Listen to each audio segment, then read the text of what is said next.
I pledge allegiance to the flag of the United States of America and to the republic for which it stands, one nation, under God, indivisible, with liberty and justice for all.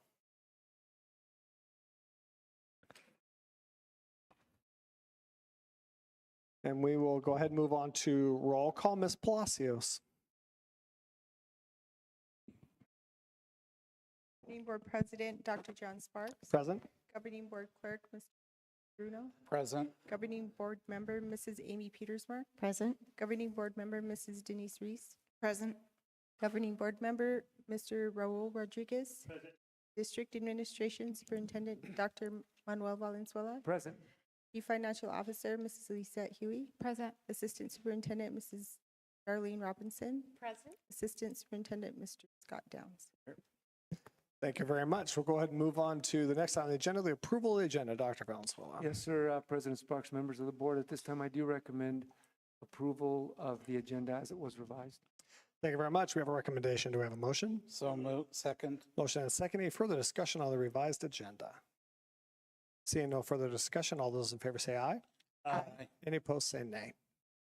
Thank you very much. We'll go ahead and move on to approval of the minutes. Dr. Valenzuela. Yes, sir. President Sparks, members of the board, in your packet, you have draft copies of the minutes from the regularly scheduled meeting of the governing board way back on July the 8th. And after your review and consideration, I do recommend approval at this time. Thank you very much. We have a recommendation. Do we have a motion? So moved. Second. Motion and second. Any further discussion on the minutes from the July 8th meeting? Seeing no further discussion, all those in favor say aye. Aye. Any opposed say nay. Thank you very much. Next item on the agenda, Superintendent's Report. Dr. Valenzuela. Thank you, Dr. Sparks, and Happy New Year to everybody. Our new year is off and running, full speed ahead. It's always a positive and exciting time, never without a few adventures, just trying to manage the logistics of that itself, despite preparations, always has a few problem-solving opportunities, but we've navigated them from air conditioning to logistics to buses, and the school year seems to be off and in its groove, running smoothly as it can. Speaking of school, I'm pleased to report that although we know, if we've been around here, that the enrollment numbers are in a settling phase for the first few weeks of school, the preliminary indication is favorable. The last enrollment report I saw was just over 6,040 students, which is meaningful in a couple notes. As you remember, in our conservative approach to planning, we budgeted for a decrease of like 4%. And right now, we're down like 0.5%. It's like 100 students, which is the other thing that is intriguing, again, always with the little asterisk that it's preliminary, but given a lot of the stuff that we've talked about with our demographer who we consulted with for reporting and changes in demographics, even in the kindergarten level where we thought was this big drop, the indication is at least encouraging that the drop is not as big as we thought. And we're going to continue through our programs, our people, and our facilities and our community efforts to continue to develop healthy enrollments. The bond updates, Mr. Ray, who's here, mentioned it, and I'm pleased to share that we were able to recently complete a complete resurfacing of the Sahuarita High School tennis courts. I'd forgotten that I was here when the last ones were constructed, and that was quite a long time ago. And so we've resurfaced them, and they came out really beautifully. You can see, Ray mentioned that the color or whatever, it's kind of like a cool, modern, updated color, and the courts look beautiful, and they are, again, a resource to our community and support the development of our quality programs. And the last thing I have this evening is I was recently made aware by Zach Sadlow, our director of bands at Walden Grove, that one of our students is shining in his area of expertise and was selected to be a part of this group. It's called the Academy Drum and Bugle Corps. It's an Arizona-wide performing group, and you have to audition, and it's highly selective. And so congratulations to Nathan Ochoa. I talked to Denise and Mrs. Reese, and she told me that this young man's been a part of our indoor percussion, our winter guard program. So we're very honored to be able to provide those high quality programs that prepare students for opportunities like this. And with that, I will conclude my report. Again, Happy New Year. Thank you very much. We'll go ahead and I think this is a big deal. That Academy Drumline is, I think DCI circuit is, there's a couple great videos out there that they strap all these monitors on them and their heart rate's at like 160 the whole time and they're using all this oxygen and someone said it's like athletics playing an instrument while running. Right, something like that. It's pretty intense. And if you Google it, just any DCI show, you'd be like, oh, yes, that's a lot. Very cool.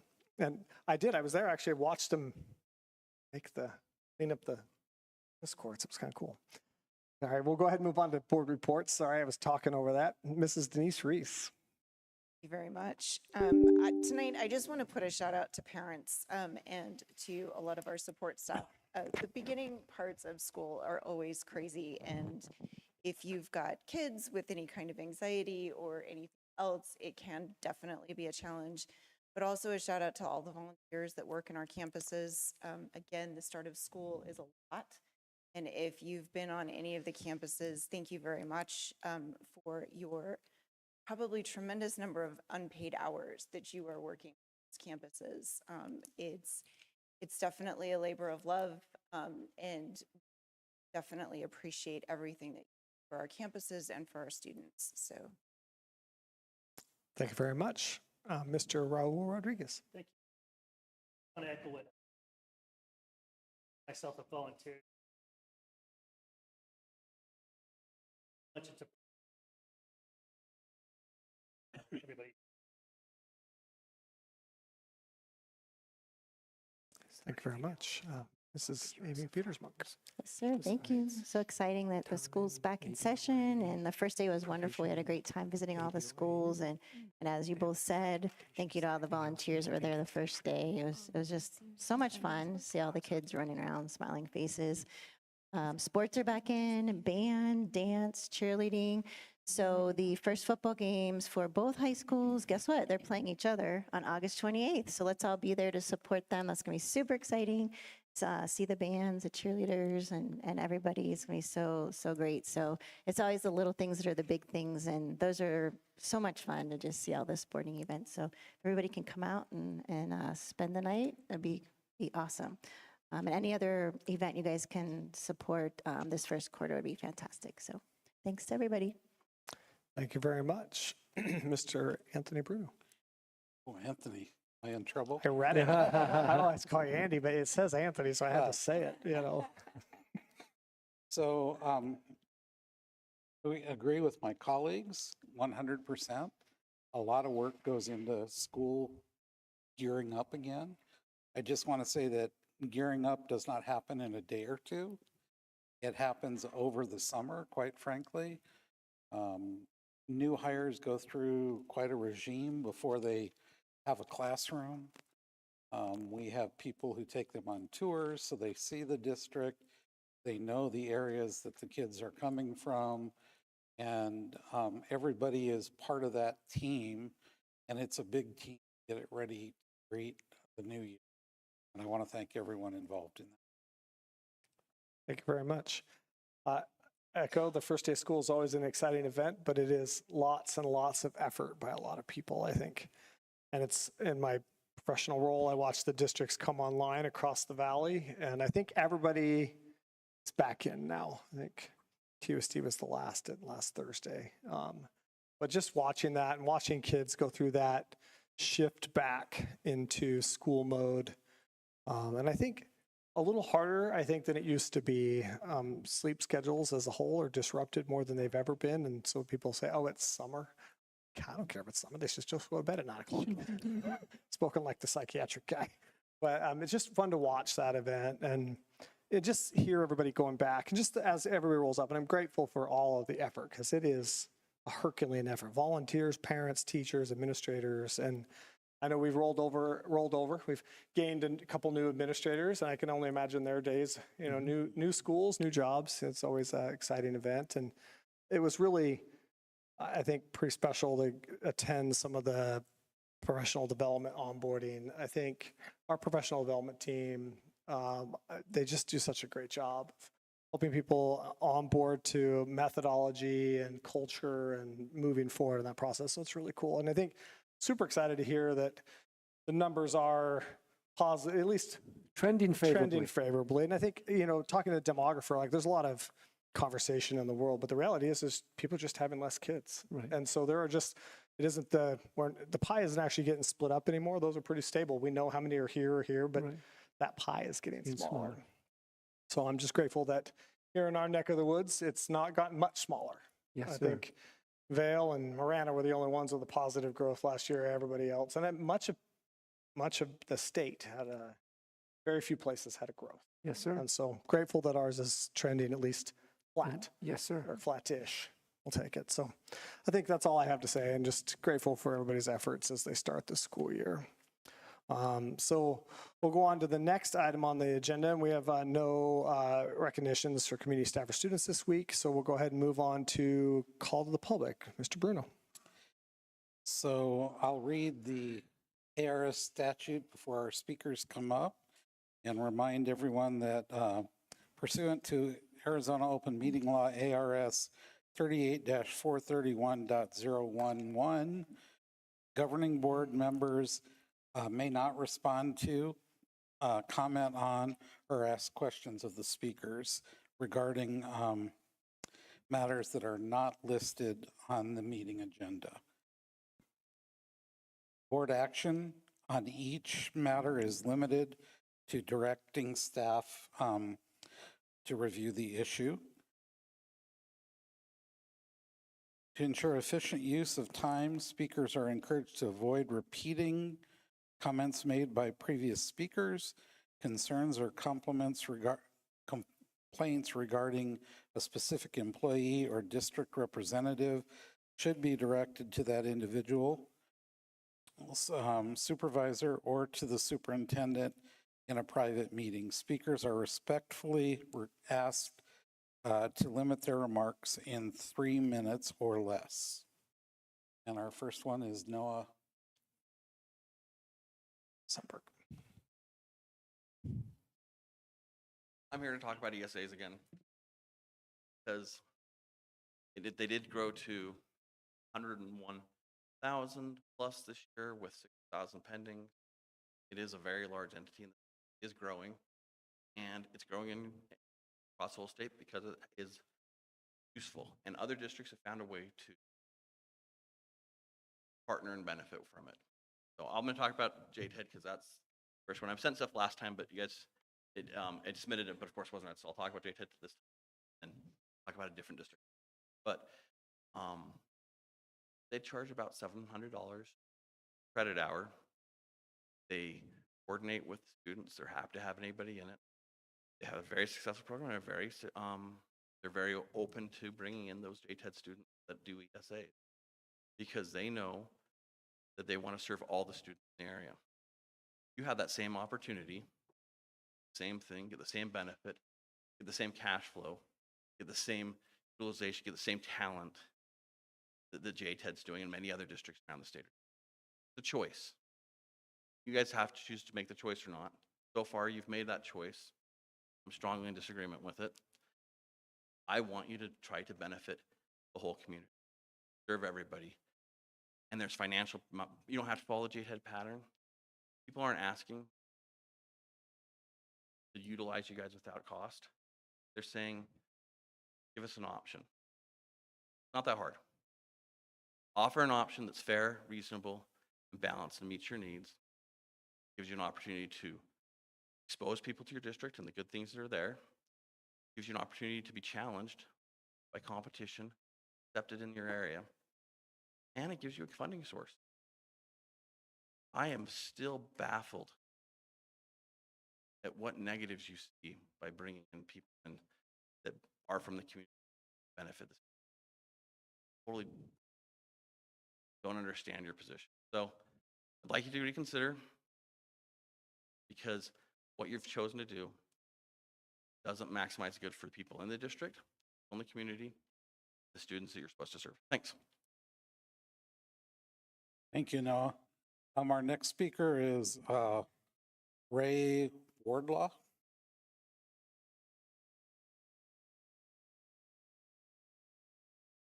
Man, you already took some thunder here. Thank you for serving. I've been watching the courts as they slowly got made and done, and so is checked on it regularly, but they have a fantastic custom color to go with the SHS colors. It's lighter than normal. If it's kept clean and we don't use it for a sidewalk during the year to go back and forth, it will be great. And I'm quite glad that we have a new coach, Chris Will, his youngest child, Molly, little Molly at 6 foot, will hopefully play tennis for us this year. And I'll support him in any way that I am able, as well as the two coaches at Walden Grove and the boys coach here. My hair is not getting closer to blonde, but I am still connected to some of the students. Last year's number 2 player would be playing number 1 for Chris Will, but she is an ESA student, and I don't see we're at a conversing place. When I was here in July over in the middle school, I've done what I perceive as a little bit of research that less than 5% of the SHS athletes are ESA.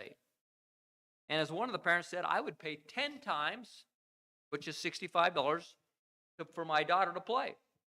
That's $650. That's actually quite a good number.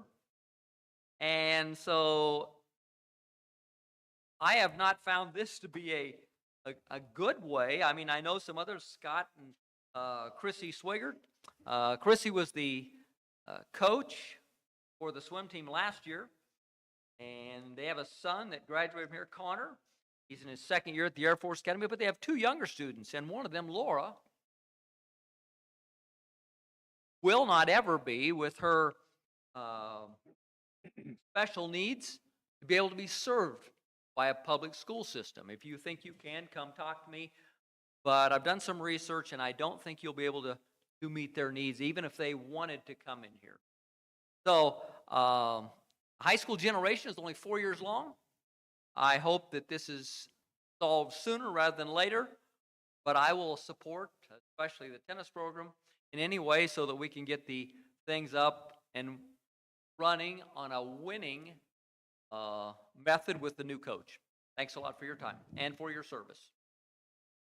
Thank you very much for your comments. We'll go ahead and move on to the next item on the agenda, which is the resolution for the USFR. Did I say that right? Meal. USFR update. Yep. Yes, sir. Dr. Sparks, members of the board and public, as the board is aware, we are stewards of the public's trust and their dollar, and it's your duty to make decisions that support the wise and prudent use of those dollars, and I thank you for that.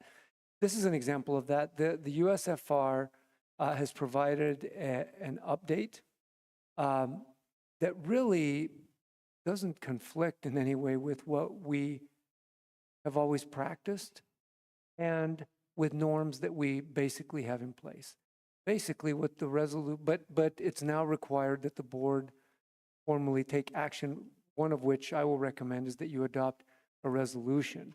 This basically has to do with situations where school team members, school staff is engaged in school-related business where the extent of that service goes through what would be considered normal meal periods, like think a conference, think a retreat, think a professional activity or a school event.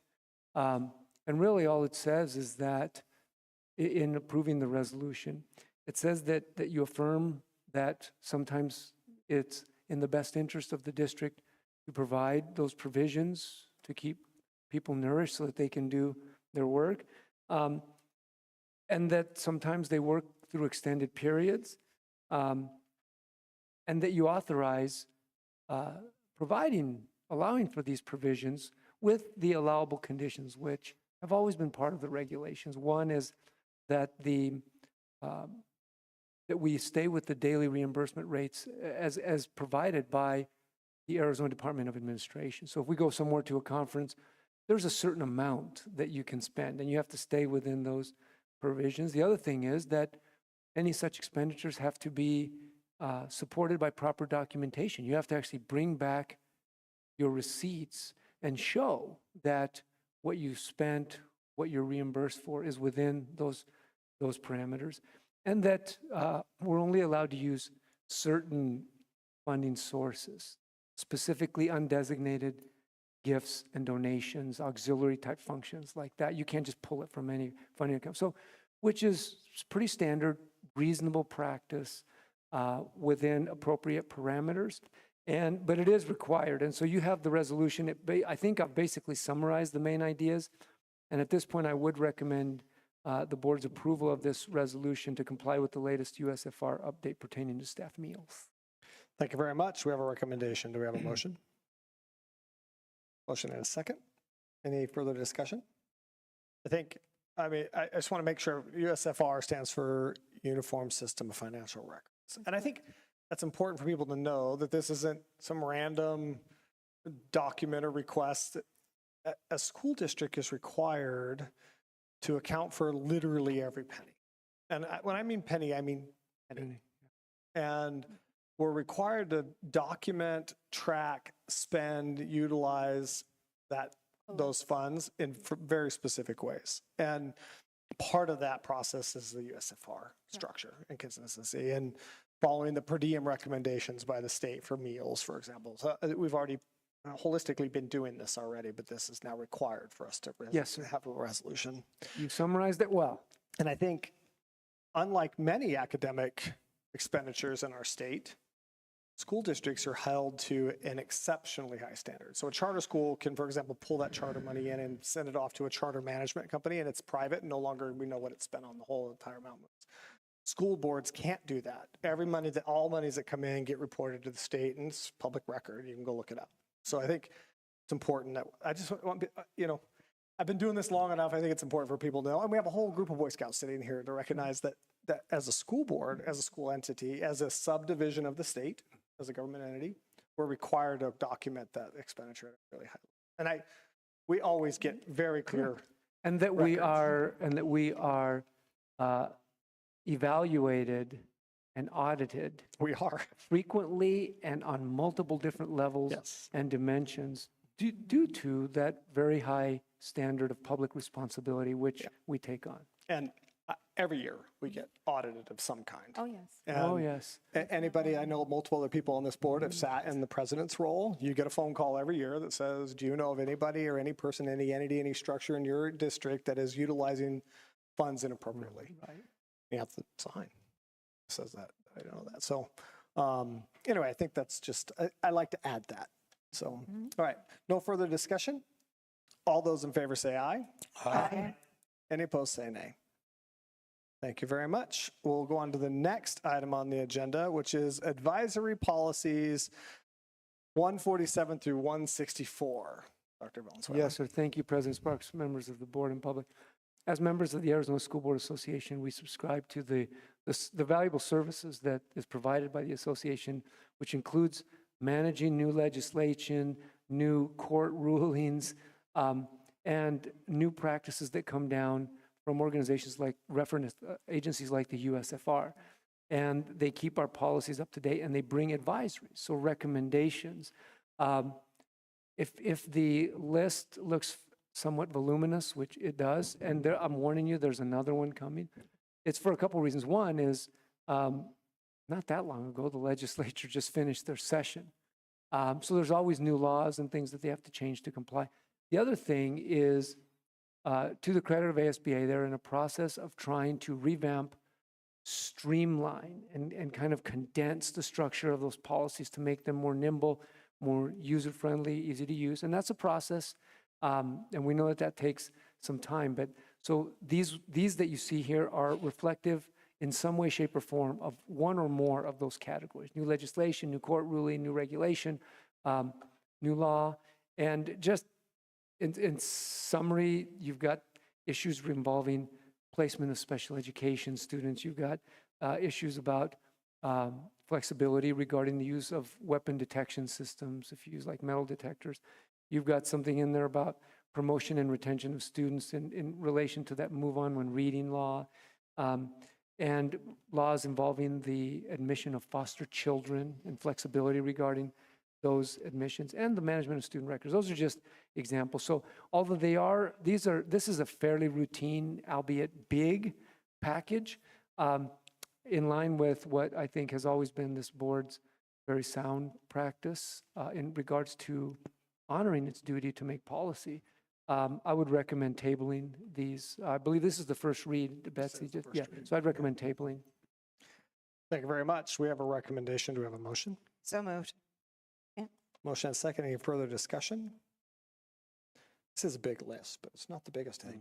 There's the next one's bigger, I'm just warning you. Yes, sir. And I think, I'll make a comment in that I love it when Boy Scouts show up because then I get to talk about what we do.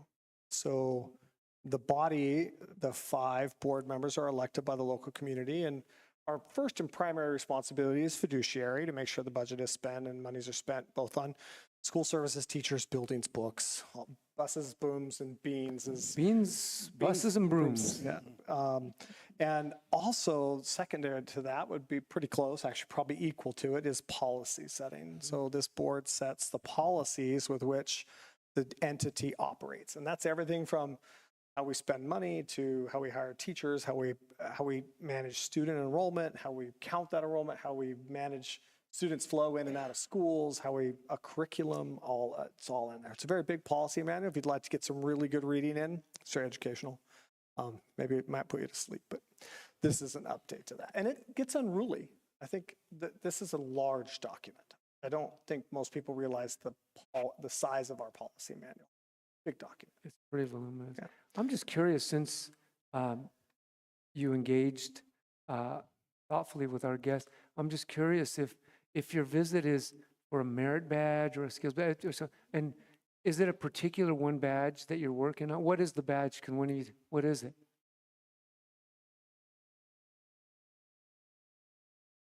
Citizenship in the community. That's, you know what? That is a very important part of education, is training people for citizenship, because we're all citizens, and that entails duty. And what I think you need to know about board service is that these folks are elected to do citizenship duty, to do civic public duty. They're not paid. They all have other regular jobs and expertise, but they serve for the community and as citizens of our community, and to help students grow. And so, like Dr. Sparks said, finance is a big one, policy is a big one. They are the big picture decision maker.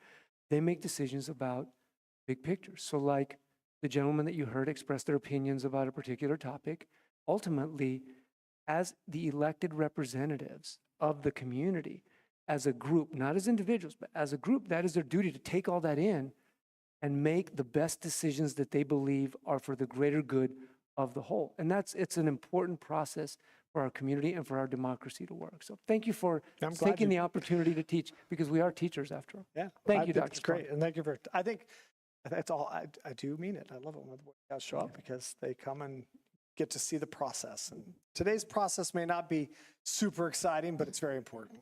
So. All right. Any further discussion? Thank you, Dr. Valenzuela. I just want to say that I hope at the end of the meeting, each of you will come up to the podium and introduce yourself and give us one thing you learned while you were here. Oh, homework. Be sorry that they're here. I think that'd be great. All right. Any further discussion? All those in favor for the motion to table, say aye. Aye. Any opposed, say nay. Thank you very much.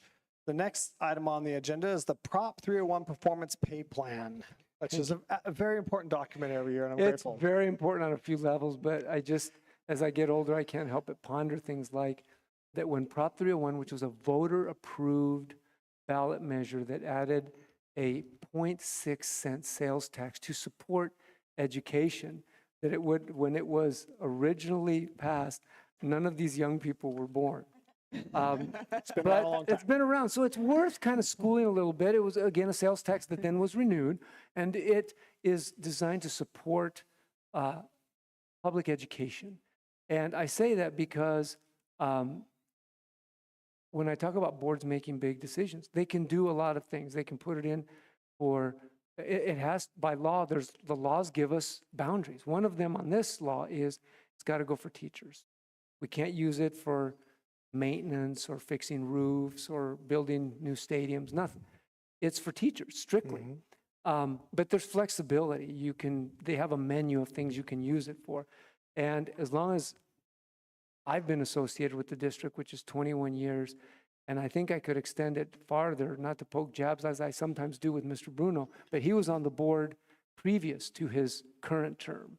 And I think that it was even the case back then that this body, regardless of who sit in these chairs, has always agreed that that money should go to teachers to the greatest extent possible. And so this year's, it requires the board's approval because it's a big decision. It's required by law, but again, it's sales tax driven. Our board has always fully invested it in teachers. We've always tried to make, there's three parts. There's the part that goes automatically into the teacher's salary, and there's the other one that we take off the menu. And then there's the third one that's called performance. There has to be like a part where teachers, schools set goals about how they're going to improve academic achievement, how they're going to help students perform better in their math and reading than they did at the beginning of the year toward the end through their interventions, how we're going to reduce the high school dropout rate, how we're going to raise the graduation rates and improve attendance. So we have those same goals, which are based on specific benchmarks. It hasn't really changed. And I think it's a sound vision to make it meaningful, purposeful, and in line with the board's vision. So with that, I'd recommend approval of the Prop 301 Performance Pay Plan as it is presented to you this evening. Thank you very much. We have a recommendation. Do we have a So motion? moved. Second? Motion and a second. Any further discussion? I think I would add that, like all good goals on performance, they're specific, measurable, achievable, relevant, and time-bound. Did you guys learn that? You learned that in Scouts, right? You're using the EDGE method to teach, and you talk about setting goals. And so I think these have to be things and items that teachers can achieve and are in their control and are structured. So I just had to add that. Sounds like you know a thing or two about scouting, Dr. Sparks. Just a little. I have a few Boy Scouts. Yeah, I think you have a couple. Couple Eagle Scouts. If I'm not mistaken, you can have a couple Eagles. I do. Yeah. Yes. All right. So any further discussion? Just, all I'd like to say is just thank you again for continuing to push this towards teachers in district and also making these truly. This first came out and I was teaching when it first came out, and it was tied almost entirely to state affairs, and that is terrible because you never know when you're going to have a really bad day and you've got a test in front of you. And to tie that back to a teacher, it's policy practice. And so thank you very much for continuing. Actually. Thank you. I think I have to add, because it makes me reminds me that many districts don't. This portion has to be done by state law, so we all do Correct.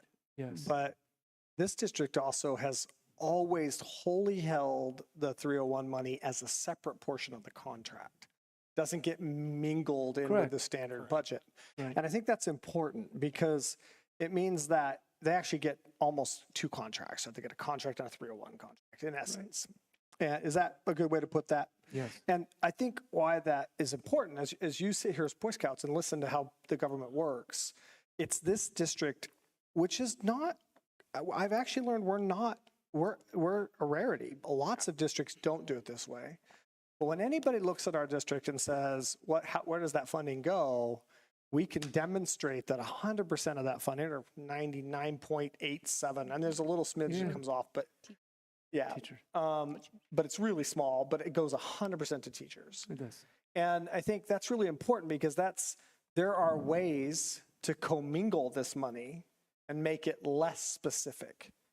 And teachers here get their contract. They have a base rate contract. They have a 301 money on top. They know exactly what's tied to this dollar amount. I think going back to what it used to be tied to, and I remember even over the time I've been on the board for the last 12 years, I've seen this become a much more articulated, smart goal that was consistent. Teachers know what to do. They know what to achieve. And it'd be frustrating for you, young men, to go get something and get told you could have this, but then the things that you had to do were out of your control. And this is very much a set of goals that those teachers can control and they can achieve and to articulate and manage. So Yes, sir. I just had to add that because I think Yeah. that's, I know probably more information than you needed, but I think, and I appreciate that because when I look at other districts who maybe are not as financially solvent, this district's in a very good financial position. It's because of things like not being so forward about how we fund and how we use money. Yes, sir. Okay, sorry, had to add that. All those, any other comments? All right, all those in favor say aye. Aye. Any opposed say nay. Thank you very much. The next item on the agenda is the consent agenda. Dr. Valenzuela. Yes, sir. And as is pretty commonplace, the consent agenda, which again is it's an assortment of things that are fairly routine and that can be taken kind of in one swoop, in one motion. This particular meeting generally tends to be very robust. Hence the agenda, if we printed it out, is kind of a thick packet because it's the beginning of the year and a lot of the beginning of the year hiring and addenda and new assignments are included. But you have a very robust a consent agenda, and I would recommend its approval in the entirety as presented this evening, sir. Thank you very much. We have a recommendation. Do we have a motion? So moved. Motion and a second. Any further discussion? Okay, all those in favor say aye. Aye. Opposed say nay. Thank you very much. And I think we will go on to the next item on the agenda, which is asking the board if there are any possible future agenda items. And I'll say, this is an item that was added to the agenda about 10 years ago, Yes. 8 years ago. Right. And it's an opportunity we give all board members to ask if they want to hear about something or talk about something that they are concerned about. And it isn't that they have to say it now, right? They can call the superintendent, or they can call me and say, hey, I want to talk about this or I want this on the agenda. But it's a relief valve for if anybody in this board feels like they are not being heard or taken account of, or they're feeling like they're expressing concerns and not hearing it, they have an opportunity in public to request an item be discussed. So, and if you watch our videos, most of the time it's nope, because we work together pretty well as a board and we hear each other and we give due diligence to how people on the board feel individually. So if Mrs. Reese has a concern, we listen because she is a board member and standing, and her perspective is different than mine. And what she sees is important, not just what I see. So I thought it's really interesting. I think that's a representation. The reason I'm telling you is Boy Scout sitting here before I asked for the question is because it's a demonstration of good governance. It's governing people who've been elected, all individually, all on different terms. We're all from very different walks of life. None of us do the same thing. We all have very different backgrounds as far as work and environment and what we do for a living and what we do in our society, but we all care that each other are heard and valued for their input as they represent their portion of the community. Well said. And I'm going to add, our ultimate goal is to see that you each get a good education. And we know that we'd like you to succeed, and your parents would like you to succeed. And succeed is a kind of funny word. It means different things to different. And so we try to govern in that respect so that each of the students can succeed. Yes, sir. I like that. Thank you. So item number 12 on the agenda, any future agenda item considerations from the board?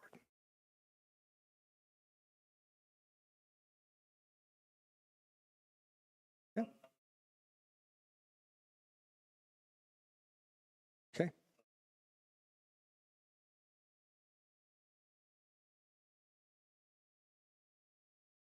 And so then what happens is Mr. Rodriguez has requested that. Dr. Valenzuela will put that on his list and we will work that into our agenda item to have a discussion about. Get information and share it, talk about it. Thank you very much. All right, the next item on any other future considerations? Thank you, Mr. Rodriguez. Raul. See, I'm being very official tonight, You aren't are, I? yes. I don't know what that. He didn't use the middle name for I did either of not. us, though. So the next item on the agenda is 13 is establishing the next agenda, August 16th, here in this pod, back in our wonderful location. I just wanted to clarify, it's August 26th. 26, did I Yes, say 16? yes, sir. Sorry, I apologize, August 26. It has a 6. It's close. August 26, 6 p.m. here in this building. No executive session. May I have a motion to adjourn? We're going to Second. listen to the, Oh, yeah, that's right. Oh, are we going to I'm okay with that. If we want to make that part of the public meeting. Would you like to come up and do that on the video? Huh? yep. I think it'd be great. It's a good opportunity. So just, I think Mr. Bruno asked, and you are not required to do it, but we would like you to do it. Say what your name is and what you learned, something you learned today. One thing. One thing. Would anybody like to go? All right. Good job.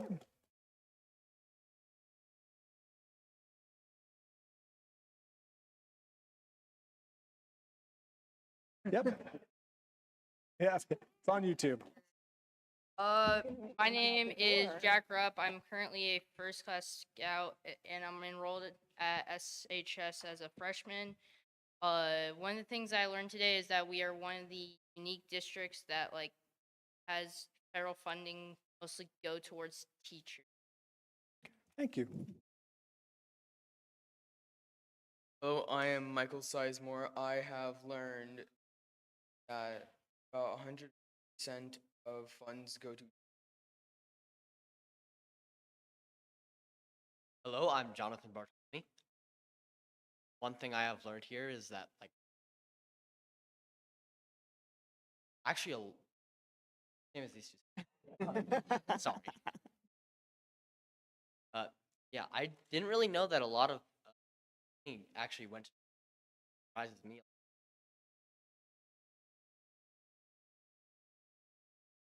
I'm Lucas Hoffman, and I learned just how all this works and how well organized they are. I just like how it's set up. Thank you. I'm Gavin Cashman, Fire High School. I learned.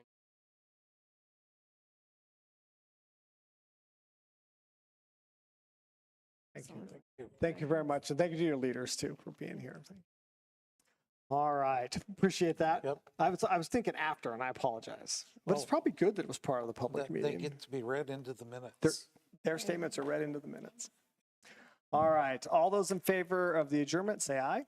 Aye. Any opposed, say nay. Thank you very much. We'll call that a day. Appreciate you all being here.